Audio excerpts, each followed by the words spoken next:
napapanahong issue sa larangan ng politika, showbiz, tatalakayin, hihimayin, re-reaksyonan ng Che Guevara TV. Che Guevara TV nga po pala, isang reactor ng mga viral issue na nagaganap dito sa Pilipinas.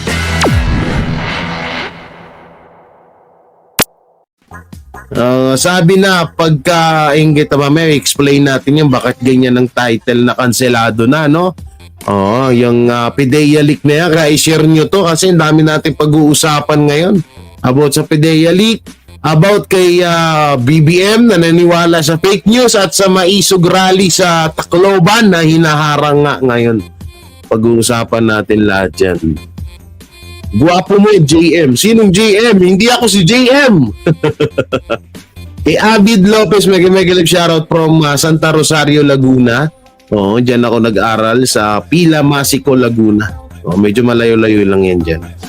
Yan kay Queen Morota from Davao. Siyempre, nandyan din si Sia Chacha, nakakabuka. Antukin na walang pangontra. Sino pa yung mga nandyan? Para isang shoutout na lang kay Ma'am Joby Tampepe. Nako, gusto ko yung mga ganyan apelido. Tampepe! Yes, Yes, may tao. Nadami yan. Kaya Celeste Saito, mega live shoutout. Pinapagurgur na talaga ang mga YouTube channel. Tingnan nyo, pansinin nyo. Tingnan nyo. Ang views ni Boss Dada, 163 tao. Ang views ni Master Judea, 200. Ang views ni Spencer Lacale, 41. Talagang pinapagurgur na yung mga vlogger ng Duterte. Wala nang views. Alalahanin nyo ha. Hawak na ho ng gobyerno natin ng ngayon, ang white ng YouTube channel ng mga account dito sa Pilipinas. Yan, si Oryx, mega live shoutout. Kay Loisa Alvarez, mega live shoutout from Hong Kong. Sir J, kala ko ba nakalaya na si... nakalaya na. Ba't hindi pa rin ba nila sinasabi? Hindi pa rin nila in-update? Nakalaya na si Morales. Sir J, ingat po palagi pasama na talaga ang lahat. Shoutout po sa lahat ng taga Zamboanga City. Sabi ni Saad Tawasil, mega live shoutout sa'yo. Kay Emily Makaspak, kay Mami Charita Bale, mega live shoutout po. Okay naman po ako, ito guwapo pa rin. Jay, anong size ng t-shirt mo? Ewan ko anong size nito. Hindi ko alam kung anong size nito pero bibihira. Alam nyo, ngayon lang ako nagsuot ng mga ganito. Kasi kailangan na talaga natin maging formal eh. Kaya susuot na ako ng ganito. Tutusin, gusto ko t-shirt lang eh. Kapag American size, 3XL to 2XL ako pag American size. Pero kapag Philippine size, 4XL. Ganun ako kalaki. Pares lang kami ni Boss Dada. Bagay sa iyo ang Polo J. Mapagpalang araw, sabi ni Ma'am Susan. Salamat po ha. Si Scorpion!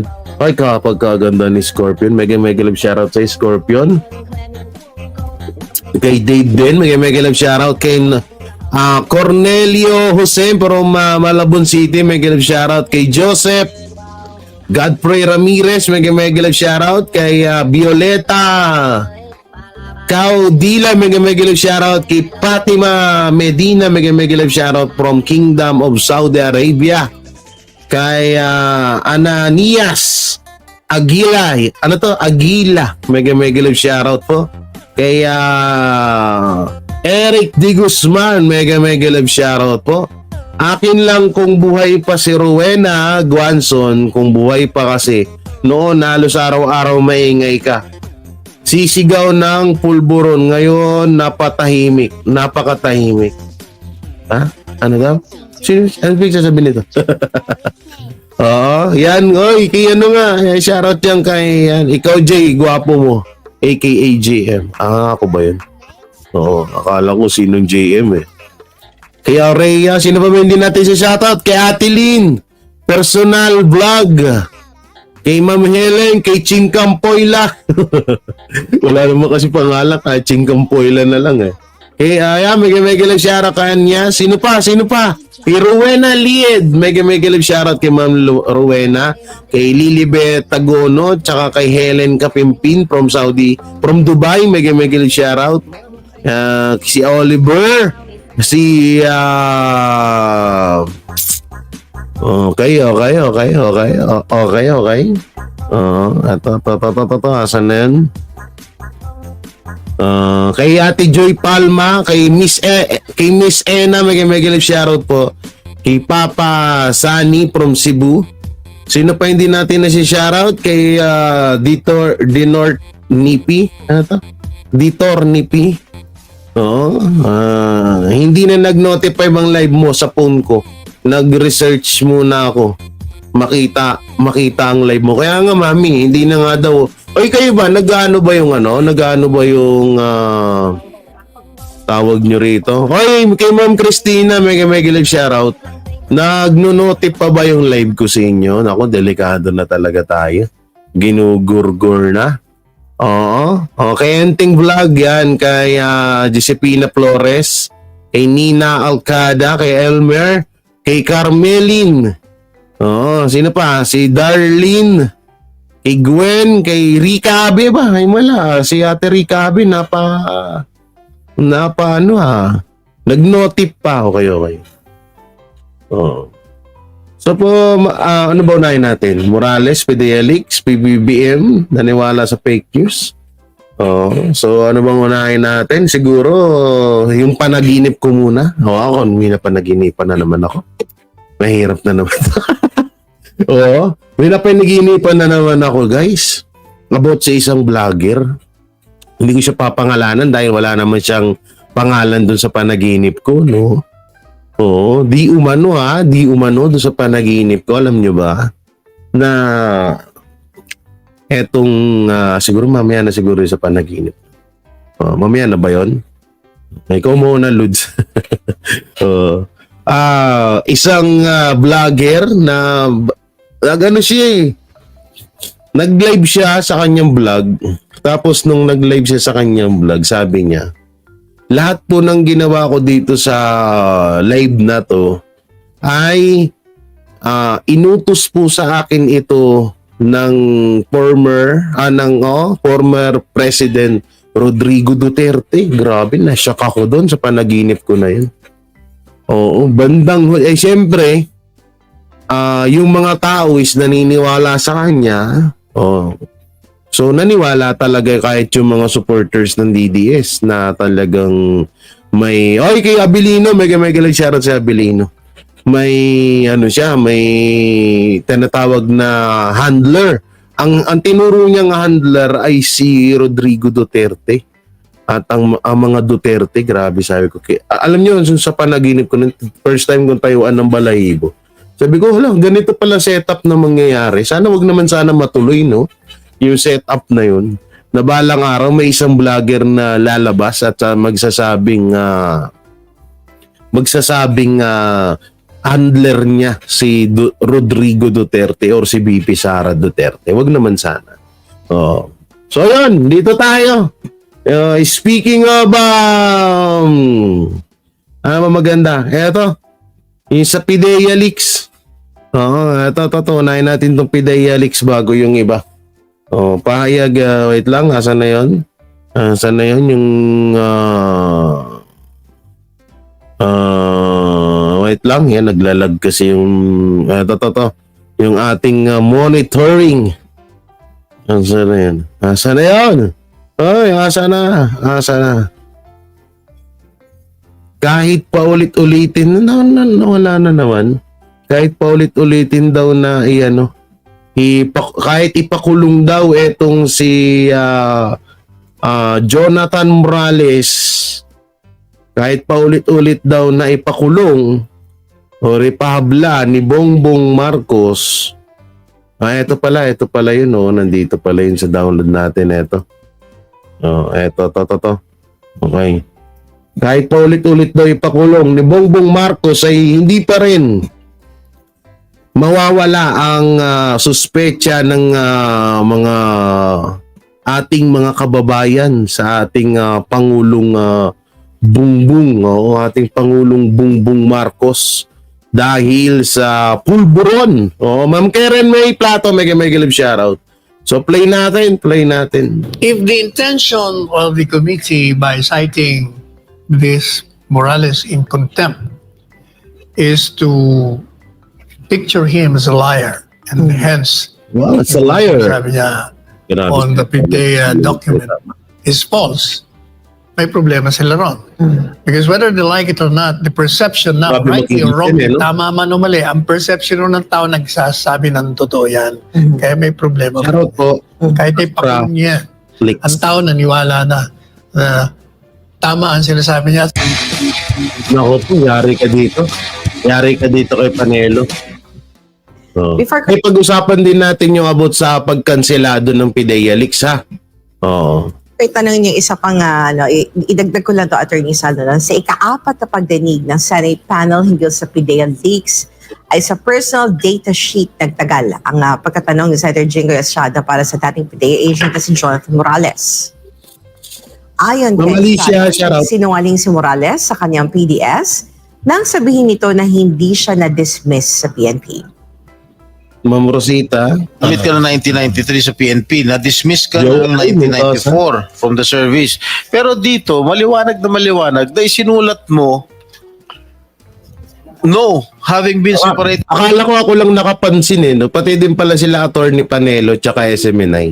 Nakapansin na dito lang talaga umikot yung kwento ng PIDEA Leaks na to. From the service, sinulat mo, no. Oh, sino paniniwala na? No? Pero ayon kay Morales, Ano kulang ang binigay na dokumento ng PIDEA sa senador. Ayon sa dating PIDEA agent, hindi niya itinanggi na na-dismiss siya sa serbisyo at ito raw ay nasabi niya sa kanyang job interview sa PIDEA. Kung makikita lang yung official na sinabmit ko doon sa PIDEA, makikita po roon yung mga entry. Hindi po ako nagsinungaling, nakasahad po doon. Sinabi ko po, Your Honor, during nung recruitment mismo, tinanong po ako na na-drop ka pala. Tinanong po ako nung recruitment committee. Kaya nga po, sinabi ko nga po, nag-comply ako. Tinanong pa nga ho nila ako, bakit ka na-drop? Tinanong po nila ako, bakit yung service mo ay putol? Kasi nga lumabas po doon sa service record. Pero para kay Estrada, nagsisinungaling ang dating PIDEA agent, lalo pat sulat kamay at lagda ni Morales ay nasa PDS. Nagbigay daan ito sa senador para i-cite for contempt at ma-detain si Morales sa Senado. If you can provide correct explanation bakit ka nagsabi dyan na no, then maybe this committee will agree with you. Yung paglalagay ng no na yan, hindi ko po yan nilagay. I move that he be cited in contempt. Bring him Alam nyo kung bakit ko to inuulit sa inyo? Kasi may hindi kasi kayo napapansin dito eh. No? May hindi kasi kayo napapansin dito kung bakit. Kasi sabi niya nagsasawa na kayo sa mukha ni Jinggoy. May hindi kayo napapansin dito sa issue na to. Alam niyo ba kung ano yon? Alam niyo kung bakit ano yung hindi niyo napapansin? Doon pa lang sa sinabi ni Morales na kulang yung binigay kay Jinggoy Estrada. Doon unang setup na yon. Pangalawa, bakit may nakalagay na no doon? Sino nun? Sino sumagot nun? Tapos yung pirma. Hindi man lang kinwestiyon, no? Hindi man lang kinwestiyon yung papel na, oy, ano ba to? Peki ba to? O legit ba tong ano na to? Legit ba tong papeles na to? 'Di ba? So yun, karugtong kasi to ng yung nasa title ko nga na PIDEA Leaks kanselado na, kaya nga wait lang kayo. down. Bago ito unang Senate in contempt ng panel, si alias Pico ay napikon din dito si De La Rosa dahil sa pagsisinungaling at tila pagmamagaling ng mga Operational Forward na lang natin, ha? Pagsiputi ng hearing ni Kumar, the latest hearing na sa PIDEA Leaks, Attorney Sal. Pero alam mo, Attorney Sal, Doon talaga sa sumentary interview, pagtatanong ni Senator Jinggoy Estrada, kasi yun nga, gustong i-establish talaga ni Senator Jinggoy na walang kredibilidad si Jonathan Morales na siyang resource person nila for the PDEA leaks. Pinaliliwanag niya naman, hindi naman siya pinapakinggan. Pero teka muna, ang tanong ko, kinontempt din ba yung isa? Yeah, si Picoy, una. Siya ang una. Before si Jonathan. Ilang araw silang makukulong. Yan ang hindi ko alam. Okay lang, Not sure. si Eric, bisitahin niya, yung kakontemporary niyang nakulong. Pero alam mo, Attorney Sala, no? Tinanong kasi ni na Senator Chis and si Kung- Senator Jinggoy yung mga taga-PDEA Kung- regarding dun sa... Kasi there was a time during the hearing, sinabi ni Morales na hindi ko pa nga na-check kung totoo ba yung hawak ni Senator Jinggoy. Wow. Na Pero kapag sinabi ng PIDEA na legit yung hawak nilang papel, okay agad. Walang question si Jinggoy. Pero kapag si Jonathan nagsabi na fake yung dokumento na hawak ni Jinggoy, maraming questionable. yung document. Kasi wala siyang copy noon. Tapos sabi ni Senator Jinggoy na photocopy yon pero certified yun na totoo yung nilalaman noon from PDEA. O, diba? Ba't di pinakita sa kanya? Binigay naman, inabot naman sa Pinakita sa Sabi kanya. niya, makita niya. sabi ni Morales na kailangan mo na nga, hindi pa niya ma-validate at that time kung totoo nga yun yung sa kanya or din October. Pero sinabi ng PDEA na nandoon na yun nga. Pero ang pinoint out din ni Senator Chis Escudero at ni Senator Jinggoy na during the interview at pag-interview kay Morales para tanggapin siya bilang agent, bakit hindi ba dumaan sa vetting? Kasi nga yung pinopoint out ni Senator Jinggoy, yung ba dumaan sa vetting, hindi naman nila masagot, Attorney Sal, kasi wala pa sila sa PDEA during that time. So they're not in the right position daw para sagutin kung ano nangyari, paano vignette. Pero sabi ng head ng Dangerous Drugs Board, hindi naman daw nagbago yung proseso ever sa PDEA kung paano sila mag-vet ng kanilang mga agents. If the intention of the committee Yan na. by citing Patay kayo kay Lolo. Lolo ko yan. contempt is to picture him as a liar, and hence yung mga sinasabi niya on the PDEA document is false, may problema sila ron. Because whether they like it or not, the perception now, rightly or wrongly, tama man o mali, ang perception ng tao nagsasabi ng totoo yan. Kaya may problema pa rin yan. Kahit ay pakulong niya yan, ang tao naniwala na tama ang sinasabi niya. At saka, hindi ko naman kayo maintindihan din, yung mga kontra. Nagkikwento lang siya ng isang investigasyon niya na galing sa isang informant. Oh. Anong kasinungalingan doon? He's just relating a story. He wasn't even accusing the president of anything. Moreover, as I said, hindi nga natuloy yung raid. So, yung perception na nagtitake siya ng drug, kung basis mo lang yon, mali rin yun. Masyado tayong, nagmamadali, hasty rin yun. Kaya nga sinasabi ko, para ma-resolve na yan, gaya ng ginawa ng malalaking heads of state ng dalawang bansa, Canada and America. Umamin. Hindi naman naapektuhan Kasi nga yung performance talaga, mawalang galang na dun sa mga bumibitay dito sa presidente ito. And I'm addressing myself to the president of this republic, sir. Your performance will not depend on whether you have taken drugs or not, or whether you're taking it or not. Naku, delikado ka dyan, Your Lolo. performance will be judged on Laban the natin basis si BBM. of what you're doing for the country. Naku, delikado ka dyan, Lolo. Ahusgahan. Maniwala kayo. Kasi, gaya na sinabi ko, Ana, kung titignan mo siya, walang epekto ang drug sa kanya. Magaling magsalita, matinong magpaliwanag. Ganda yun. Consistent sa mga foreign policy niya with respect to ICC na hindi niya papayagan na makialam ang ICC sa ating internal affairs. Marami siyang mga pahayag, marami siyang mga patakaran na mahusay, maliwanag. Nagkakabulilyaso lang pagdating doon sa ibaba, yung mga in-appoint niya na Tapos, nasasama tapos pag tinanong mong adik, ngingisihan ka lang. siya, nasisira siya doon. Pero kung siya lang, abay, hindi po pwedeng sabihin na ito talagang naapektuhan ito. But don't forget that public office is also a public trust. Pero kung ako talaga, aminin ko, di husgahan niyo ako. Eto na, dito na tayo kasi medyo boring na yan. Dito na tayo sa video na to, no, na sinasabi ko na maaaring ikanselado. Eto, si Cheese ang mastermind. Cheese Escudero, umaming siya ang kumilos para mapatalsik si Zubiri.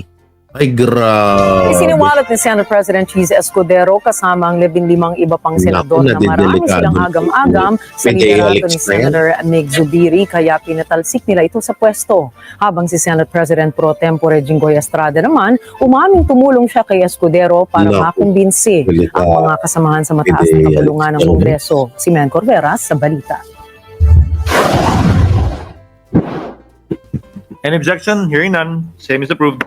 Inamin ni Senate President Francis Cheese Escudero na siya mismo ang kumilos at nangampanya para mga at mapatalsik sa pwesto si Senador Juan Miguel Zubiri.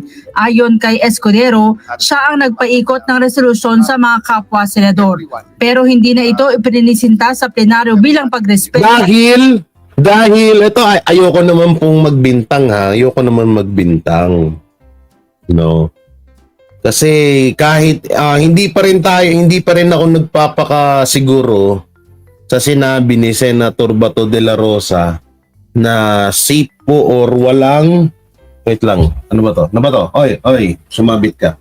Walang mangingialam about walang problema dun sa PIDEA leaks issue sa Senate, no? Hindi pa rin ako nagtitiwala doon. Maaaring pwede pang mabaliktad ang mga mangyayari dahil nga iba na nga po ang Senate President ngayon sa Senado. No.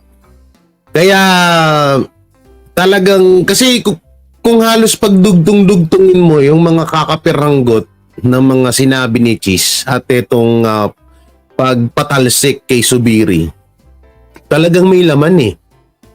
No? Tapos kaya pala nagtaka ako, bigla silang nagkasabay nung ano na yun, no? Tapos biglang nagparinig si Zubiri na hate nga ako ng DDS at ng mga Marcos supporters. So baka sinasabi niya about DDS about Marcos supporters baka si Cheese na yun, no? Baka nakakaramdam na si Zubiri nung mga panahon na yun. So play natin. Kay Zubiri at hindi na mauwi sa bangayan ang pagpapalit ng leader ng Senado. Ang pagpapalit ng Senate President is always arrived at through a gentlemanly conduct. I think 9 out of 10 except ng mga unang panahon, ang Senate President hindi tinatanggal, nagbibitiw. So hindi na kailangan ng anumang declaring vacant, ganon-ganon. Wala na gano'n para hindi naman seamless pero at least mapayapa at hindi magulo. Webes noong nakaraang linggo niya una siya nakipag-usap para kumbinsihin ang mga kasamahan at nitong linggo na kumpleto ang pirma. Nakumbinsi niya raw ang... Kaya pala sinabi, ibig sabihin, totoo nga yung sinabi ni Mig Zubiri na ang nagutos yung taas at tinraidor siya ng kaibigan niya. So ibig sabihin na tinutukoy niya na kaibigan niya si Mig Zubiri, si Cheese Escudero. No. Si Cheese Escudero ang tinutukoy niyang nag-traidor sa kanya na kaibigan niya. Tapos etong yung tinutukoy ni Cheese Escudero na pinakamataas, sino pa ba pinakamataas diyan sa gobyerno? Common sense na lang naman yun kahit hindi niya aminin. Pero alam ko soon sasabihin din niya ni Zubiri pag nakabuelo na, no? Okay, tuloy natin. At ang 15 senador dahil marami na silang agam-agam sa liderato ni Zubiri na hindi niya na idinitalye. Pero paglilinaw ni Escudero, walang kinalaman ang Malacanang o ang Kamara sa pagpapalit ng leader ng Senado. Nagkita raw sila ni House Speaker Martin Romualdez sa birthday ng isang kongresista nitong Miyerkules, pero wala itong inungkat na anumang issue, lalo na sa Senate leadership change. Sino ba namang si Raulo na sasabihin mo sa media na, oy, napag-usapan namin ni Romualdez na papalitan na namin si Zubiri, ha? Oo. Sino bang talongist? Kahit ako na, hindi ko sasabihin yun eh. Pag sinabi ko, parang nilaglag mo yung, parang nilaglag mo yung mga parekoy mo. Kalokohan naman yung mga ganyan salita, no? Hindi rin anya totoo nagkaroon ng rigodon sa Senado dahil sa hindi maawat na investigasyon sa PDEA leaks. When I say sinimulan po makipag-usap, dahil marami naman ng at that time na may mga agam-agam. Walang kinalaman sa topic, walang kinalaman sa mga intriga nila na may kinalaman to sa palasyo kanino man. Si Senate President Pro Tempore Jinggoy Estrada umaming tumulong siya kay Escudero para makumbinsi ang mga kasamahan pero hindi siya nagpasimuno ng kudeta. Ang lumalabas kasi na bali-balita sa labas na ako raw ang nag-instigate, ako raw nag-initiate nitong kudeta laban kay Senator Mix. Hindi po totoo yan. I am denying it outright. I had no hand. I never initiated or instigated the ouster of Senate President Zubiri. Umamin na si Senador Ronald Bato de la Rosa na kabilang siya sa mga senador na lumagda sa resolusyon ng pagsuporta kay Escudero. Sina Escudero at Senador Alan Peter Cayetano anya ang lumapit at yung about dun kay Bato, no? Bakit ginagawang parang big deal yun ng mga tanso? Ba't ginagawang mga big deal yun ng mga tanso vlogger? Maring Marites si Michael F. Sharaw. No? Bakit kaya ginagawang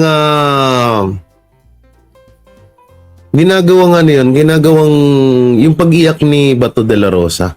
Nandun naman daw siya sa Sabi ko malamang, hindi naman mapapatalsik si Zubiri pag hindi na kumpleto yun, mga bobo. Mumbinsi sa kanya bago ang sesyon kahapon. Pero lumagda siya dahil sa kasunduan kina Senador Francis Tolentino at Bongo na magkakaisa sa anumang botohan bilang magkakapartido sa PDP.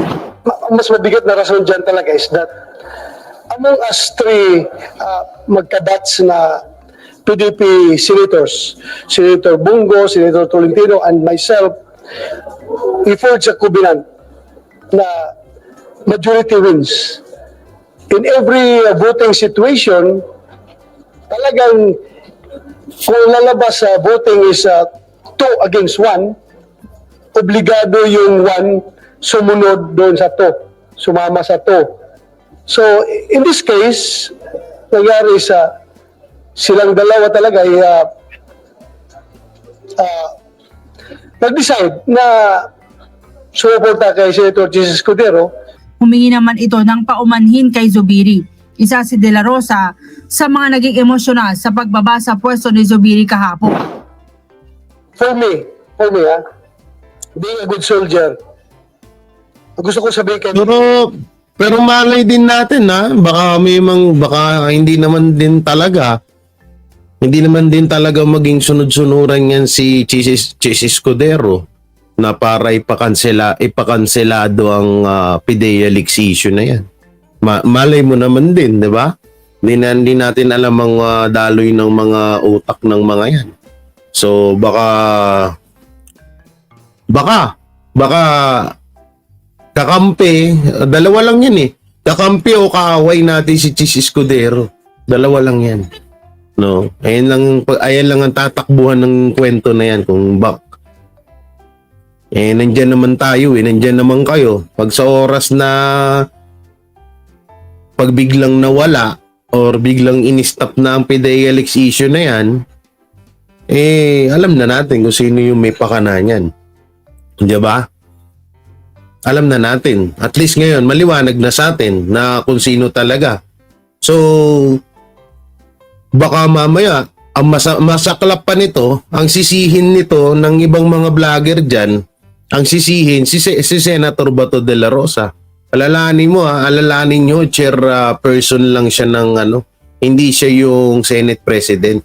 Si Chis Escudero na po ang may kapangyarihan nun. No? Kaya tawag dito, kaya baka mamaya si Senator Bato de la Rosa yung sisihin nyo. Wag naman, no? Oo, gamit-gamit tayo ng utak. Oo, hindi niya hayaan yun. Pero kapag ginusto ni Chis Escudero, wala nang magagawa dyan si Senator Bato de la Rosa. So idugtong na natin dito, no? BBM dapat umamin na kung. Ano ba yung kung? Hindi maintindihan ni dating Chief Presidential Ano ba Legal yung Counsel, Attorney Salvador Panela, kung bakit tila pinag-iinitan si dating PIDEA Agent Jonathan Morales kaugnay pa rin sa issue ng PIDEA leaks, lalo na ngayong siya ay na-cite in contempt matapos siyang di paniwalaan sa Senado. Alamin natin ang buong detalye ng balita ni Carlo de la Peña. If the intention of the committee by citing this Morales in contempt is to picture him as a liar, and hence yung mga sinasabi niya on the PIDEA document is false, may problema sila ron. Ito ang naging komento ni dating Chief Presidential Legal Counsel Attorney Salvador Panelo sa ikaapat na pagdinig kaugnay sa issue ng PIDEA leaks. Ani Panelo, mahirap na pabulaanan ang lahat ng mga sinabi ni dating PIDEA Agent Jonathan Morales dahil siya mismo ang nagpapatunay na totoo ang pre-ops document kung saan kabilang ang pangalan ni Pangulong Bongbong Marcos Jr. at aktres na si Maricel Soriano na humihit-hit di umano ng ipinagbabawal na droga. Because whether they like it or not, the perception now, rightly or wrongly, tama man o mali, Wala na, tatatak na sa isip ng tao yan, hindi na matatanggal yan. Yun nga lang, ang masakit dyan, kahit na nasa isip na ng tao yan, ng mga Pilipino, na addict nga siya, or gumagamit nga siya, baliwala pa rin yan. O, totoo yan, mababaliwala yan. Pero, alam na ng tao, naggumaganon siya. O, baliwala pa yan, kasi nga minsan yung pagiging panatiko. Alam nyo kasi, kapag isa kang panatiko, yung hindi na die hard, pwede rin die hard supporter, no? Kahit anong minsan pagkakamali ng isang iniidolo mo, no? Kahit anong pagkakamali niyan, pag idol mo yan, wala kang pakialam kung ano man yung gawin niyang mali. Ang importante para sa'yo, gusto mo siya, idol mo siya, yun. Katulad nito ni BBM. Katulad niyan, yung mga supporters ni BBM na naniniwala pa sa kanya. No? Ang yan, ay idol ko yan kasi Marcos yan. So kahit anong gawin nun, kahit anong gawin ng mga tao, kaya nga sabi nga namin, 'di ba? Ulitin ko, hindi ako against sa PIDEA leak ha. Pero kapag hanggang sa matapos tong PIDEA leak issue na to, wala pa rin mangyayari. Ganun pa rin ang paniniwala ng mga tao kay BBM. So, papaniwala at papaniwalaan siya kasi noon pa man, 'di ba? Sinabi na ni Tatay Digong na humihit-hit ng pulburon 'yan or adik pero hindi pa rin pinaniwalaan. So ito pa kaya. Tsaka ito iniisip ng tao kasi lalong-lalo na ng Tanso supporters na itong PIDEA leak na to ay pakana ng mga Duterte. Oo. Kaya iniisip nila, alam mo naman ngayon, 'di ba? Alam nyo naman ngayon na puro sa Duterte, puro paninira. Puro propaganda ang ginagawa sa laban sa mga Duterte. So ang nangyayari kasi dito, lahat ng lalong-lalo na tong PIDEA leak na to, iisipin lang ng tao, ay wala yan, pakana lang ng Duterte yan. Ano naman kung addict si BBM, okay lang. Ganun ang katwiran ng mga Tansu supporters. Ay, hayaan nyo yan. Hayaan nyo yan kasi pakana lang ni Duterte yan. Hindi yan kasi pakana lang yan. Laging ganun naririnig ko eh. Laging ganun yung mga naano ko sa iba-ibang mga supporters ng Marcos, no. Ulitin ko kahit matapos to, at eto ililinawin ko sa inyo ha. Kahit matapos ang PIDEA leaks, hindi kahit mapatunayan pong adik si BBM o rumihitit ng ipinagbabawal na pulburon, hindi pa rin po yan mai-impeach kasi nga hindi po yun ang pamamagitan ng impeachment na yan. Sa Kamara pa rin po yun, no? Kamara pa rin magdidesisyon. So yun, no? Para sa kaliwanagan ng lahat. Kaliwanagan ng lahat. May tanso kanina dito, sabi ang konti daw ng views ko. Lahat naman kami konti views Ako lang ba? Si Sir Spencer nga, naawa din ako 85 lang nanonood kay Sir Spencer, nasabayan ko mag-live Si Master Judea, 200 din. Wala nga mga views ngayon, ewan ko baka nasa ibang live sila lahat. So hindi naman importante sa atin yan. So kaya magbalita tayo dito. So eto, no? Eto.